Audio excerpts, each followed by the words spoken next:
Not unusual when you're weaving, and in particular, this is the double weave lap robe that I'm going to demonstrate on. It's not unusual every once in a while to find an error in your weaving, and in particular, if you're doing a two-layer double weave project, sometimes in particular on the lower layer, you will take your projects off the loom and discover you have some floats. So I'm going to show you how to fix those. They are easy to fix, they're quick to fix.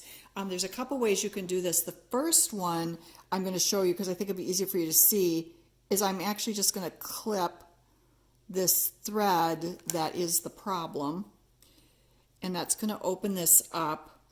And I'm going to take another thread, a replacement thread, and I'm going to start about one or two warp threads over, and I'm going to weave my way, and I'm going to go see, I'm picking up that thread I missed, going to go over. You're basically going to follow the pattern the yarn should have gone, going to go under and get the thread that was missed, and I'm going to come over and overlap just a bit.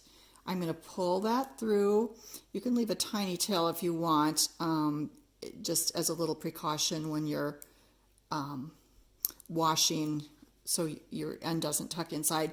And then you can kind of clip off the threads that were offending.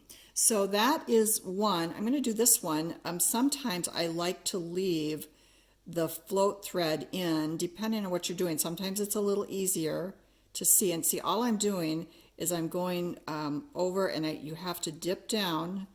You notice I have the fabric in my hand because I can go from underneath and kind of push that warp thread up that I'm trying to capture. So I'm over and under and right through there. I'm going to pull that through. I'm going to cut. And don't worry, you might see a few little frayed ends, and then now I'll go ahead and cut the thread out that we're replacing. When this gets washed, and you can see we've fixed the pattern there, and when that gets washed, that'll kind of even itself out. This particular yarn also happens to be very good at fulling, and it will full nicely. It'll get nice and fluffy, and any errors that you've had to fix in there are going to totally disappear. The other thing I want to show you right here, I happen to get a little, I'm not sure how I got it, but you'll see I have a little loop here.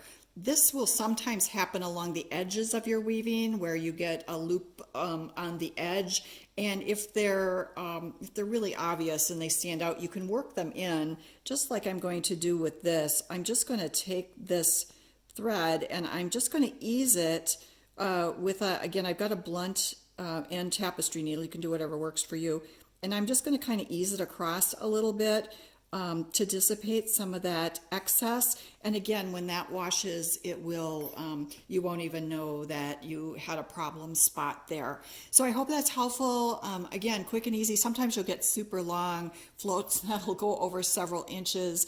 You can get long weaving needles. They'll be about 6 inches long to do some of those, but you can also work them in sections with a smaller tapestry needle, and sometimes it's a little easier to see what you're doing.